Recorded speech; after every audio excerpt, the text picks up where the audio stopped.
नमस्कार दोस्तों, स्वागत करते हैं आपका अपने यूट्यूब चैनल एडू अड्डा पर। तो आज हम यहाँ पे डिस्कस करने वाले हैं अपना 69th बीपीएससी का जो मेंस का पेपर है, previous year paper general Hindi का पेपर को हम यहाँ पर डिस्कस करेंगे। तो अगर आप हमारे चैनल पर नए हो तो चैनल को सब्सक्राइब करके बेल आइकन को प्रेस कर लीजिएगा, क्योंकि इससे डिस्कस इसके लिए इसलिए इम्पोर्टेंट है इसको डिस्कस करना कि अगर बाई आपका प्री एग्ज़ाम के लिए प्रिपेयर कर रहे हो और बहुत अच्छा अगर प्रिपरेशन होता है तो क्यों ना जनरल हिंदी को भी बहुत अच्छी तरह से अपना कर लो स्ट्रांग।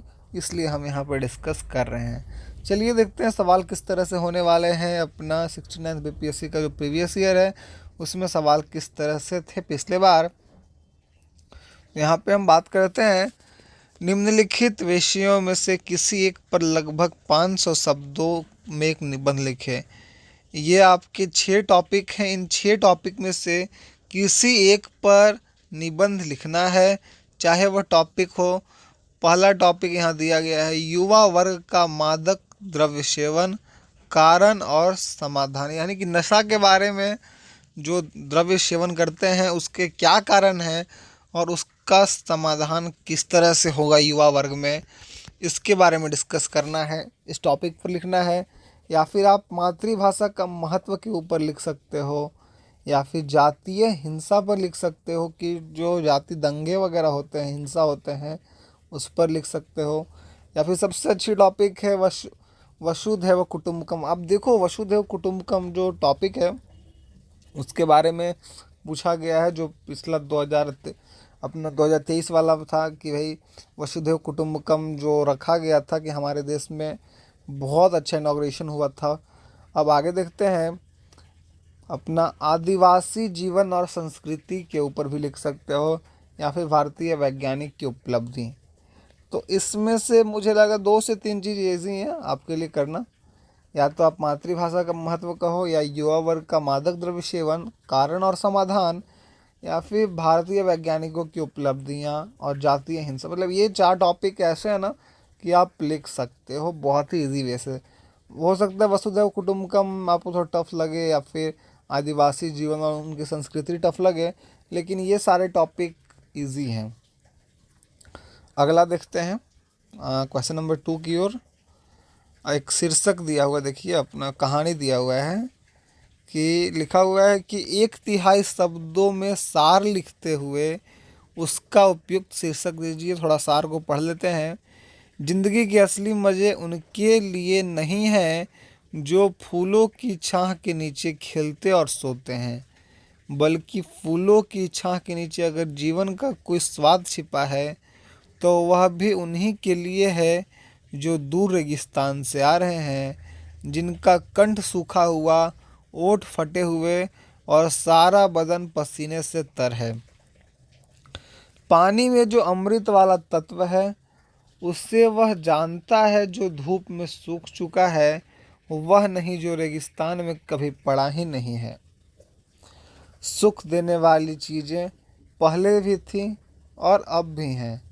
फ़र्क यह है कि जो सुखों का मूल्य पहले चुकाते हैं और उनके मज़े बाद में लेते हैं, उन्हें स्वाद अधिक मिलता है, और जिन्हें आराम आसानी से मिल जाता है उनके लिए आराम ही मौत है। बड़ी चीज़ें बड़ी संकटों के साथ विकास पाती है। बड़े बड़े चीज़ें जो हैं बड़े संकटों में विकास पाती हैं। अकबर ने 13 साल की उम्र में अपने बाप के दुश्मन को परास्त कर दिया था, जिसका एकमात्र कारण था कि अकबर का जन्म रेगिस्तान में हुआ था और वह उस समय जब उसके बाप के पास एक कस्तूरी को छोड़कर और कोई दौलत नहीं थी। महाभारत में देश के अधिकांश वीर कौरव के पक्ष में थे, मगर फिर भी जीत पांडवों की हुई। देखिए, महाभारत की अगर बात कर लेते हैं तो महाभारत में देश के अधिकांश वीर जो हैं कौरव के पक्ष में थे, मगर फिर भी जीत पांडवों की हुई थी, क्योंकि उन्होंने लाक्षागृह की मुसीबतें झेली थीं, क्योंकि उन्होंने वनवास में जोखिम को पार किया था। कुछ इस तरह से टॉपिक दिया हुआ है। अब चलिए देखते हैं, निम्नलिखित सभी अशुद्ध वाक्यों को शुद्ध कीजिए। तो ये जो 1/3 शब्द में जो सार लिखते हैं और उसका उपयुक्त शीर्षक, इसका उपयुक्त शीर्षक देना है। अपना जो लिखा हुआ था क्वेश्चन नंबर 2 की बात करें, निम्नलिखित अवतरण का 1/3 शब्दों में सार लिखते हुए उसका उपयुक्त शीर्षक दीजिए। तो अच्छे तरह से लिखना है इसको, 1/3 शब्द में सार और उसका उपयुक्त शीर्षक। अब आगे देखते हैं क्वेश्चन नंबर 3 की ओर। क्वेश्चन नंबर 3 हमसे कहता है कि निम्नलिखित सभी अशुद्ध वाक्यों को शुद्ध कीजिए। पहला सवाल है क नंबर कि छत पर से वह गिरा और हड्डी टूट गया। ये जो वाक्य अशुद्ध है इसको शुद्ध किया जाए। ख में भिखारी का झोली फट गया। ग सीता रोता रोता घर गया। घ कुरुक्षेत्र युद्ध द्रौपदी की लेकर हुई थी। अंग में मुगल सल्तनत अपनी वैभव और विलास के लिए प्रसिद्ध है। तो ये आपके कुल 5 वाक्य दिए हुए हैं जो कि सभी अशुद्ध हैं और इन वाक्यों को शुद्ध करना है। अभी और भी शायद वाक्य हैं नीचे में। च में लिखता है कि ललित और उपयोगी दोनों प्रकारों के कलाओं ने उन्नति की। ललित और उपयोगी दोनों प्रकारों के कलाओं ने उन्नति की। झ में कि रात के काफ़ी देर तक नीना की नींद नहीं आई। रात के काफ़ी देर तक नीना की नींद नहीं आई। ज में अगर बात किया जाए, ज नंबर सवाल जो है ज में कि मेरे इस मकान की तीसरी मंजिल मेरे रहता हूँ। ये जो वाक्य अशुद्ध है इसे शुद्ध करके लिखना है। झ में थके यात्रियों की वृक्ष को ठंडी छाया सुख देती है। थके यात्रियों के वृक्ष को ठंडी छाया सुख देती है। और इया जो है, इया में लिखा है कि महात्माओं का आदर्श जीवन अनुकरणीय होती है। तो ये कुल आपके 10 सवाल हैं ऊपर से लेकर नीचे तक। ये दोनों पेज मिलाकर देखिए 10 सवाल हैं। इन 10 सवाल को सॉल्व करना है और बहुत ही इजी वे से सॉल्व हो जाएंगे। अपना जो वाक्य शुद्ध है उन्हें सब शुद्ध कर दीजिए। अगला सवाल देखिए, पूछता है विशेषण की परिभाषा देते हुए विशेषण के भेदों को शोधाहरण स्पष्ट कीजिए।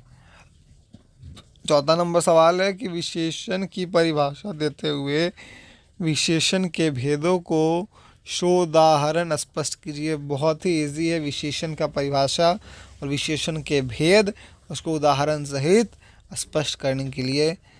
इसके अथवा अगर आपको ये सवाल नहीं आ रहा है तो इसके अथवा है कि नीचे वाला उपसर्ग और परसर्ग में निहित अंतर स्पष्ट करते हुए संस्कृत के उपसर्गों पर उदाहरण सहित प्रकाश डालिए। उपसर्ग और परसर्ग में निहित अंतर स्पष्ट करते हुए संस्कृत के उपसर्गों पर उदाहरण सहित प्रकाश डालिए। कुछ इस तरह के सवाल हैं। चौथा नंबर सवाल मिलाकर अब देखते हैं अगला। इधर 5वां नंबर सवाल है, संज्ञा की परिभाषा देते हुए उसके भेदों का शोधाहरण उल्लेख कीजिए। संज्ञा की परिभाषा पूछ रहा है, उसको देते हुए उसके भेद को शोधाहरण उल्लेख कीजिए। अथवा क्रिया किसे कहते हैं, उदाहरण देकर स्पष्ट कीजिए। इन दोनों सवाल में आप क्रिया भी कर सकते हो, संज्ञा भी कर सकते हो, आपकी मर्जी। अगला सवाल, निम्नलिखित किन्हीं 5 के 2-2 पर्यायवाची शब्द लिखना है। आपके यहाँ देखिए, पहला है गृह, दूसरा अहंकार, तीसरा शत्रु, चौथा हाथ, पांचवा सूर्य, छठा सिंह, सातवां स्वर्ण, आठवां वृक्ष, नौवां वन और 10वां मेघ। तो कुल आपके 10 ऑप्शन दिए गए हैं। ये अपना मतलब 10 हैं, इनमें से 5 के आपको 2-2 पर्यायवाची लिखने हैं। गृह का आप 2 पर्यायवाची लिख लो, शत्रु का 2, हाथ का, सूर्य का बहुत इजी आपसे सवाल है, वृक्ष का भी 2 लिख सकते हो, वन का भी लिख सकते हो, मेघ का भी लिख सकते हो। तो बहुत ही इजी वे में मेंस के पेपर पूछे गए। अगला देखते हैं इधर 7वां नंबर, किन्हीं 5 के संधि विच्छेद कीजिए और संधि के नाम भी लिखिए। संधि विच्छेद करना है और संधि का नाम लिखना है कि कौन सा संधि है।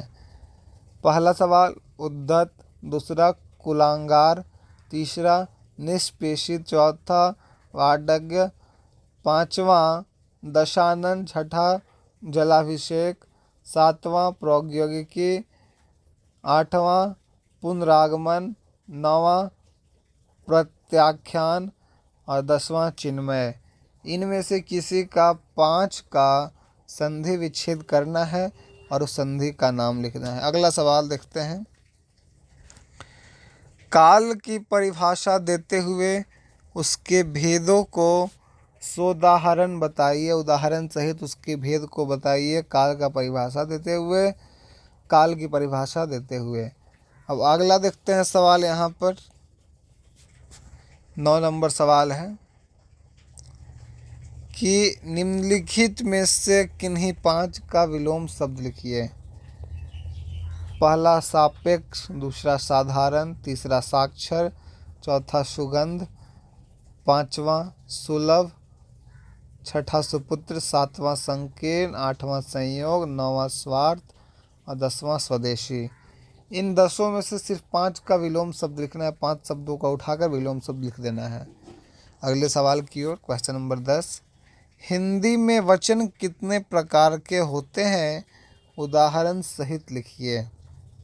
हिंदी में वचन कितने प्रकार के होते हैं, उदाहरण सहित लिखना है। तो कुल मिलाकर मैंने जैसा कि देखा, जो 69 बीपीएससी का जो सवाल पूछा गया वह बहुत ही इजी था हिंदी की तरफ अगर देखा, जनरल हिंदी, और वैसे भी जनरल हिंदी था, बहुत ही इजी था। कुल अगर फुल मार्क्स की बात किया जाए तो फुल मार्क्स 100 के थे और समय आपको 3 घंटे का दिया गया था, जो कि काफ़ी समय है। आप इस पेपर को 2 घंटे में आराम से कर लोगे दोस्त, हाँ 2 घंटे में आराम से कर लोगे पेपर, अगर आपको ये सब चीज़ें आती हैं तब। जिससे नहीं आती हैं उसके लिए प्रॉब्लम होगी, लेकिन सभी को आती होगी, इतना मेरा कॉन्फिडेंस है। मेरे बच्चे हैं, सभी को आती होगी, इतना मैं जानता हूँ। चलिए अगला क्लास में आपसे मिलेंगे, वो आपका शायद जीएस का क्लास होगा, जो कि प्रीवियस ईयर मैं डिस्कस करूँगा। तो अगर आपको यह क्लासेस अच्छी लगी हो तो हमारे चैनल को सब्सक्राइब करके बेल आइकन को प्रेस कर दीजिएगा। मिलते हैं फिर किसी वीडियो के साथ में, तब तक के लिए जय हिंद।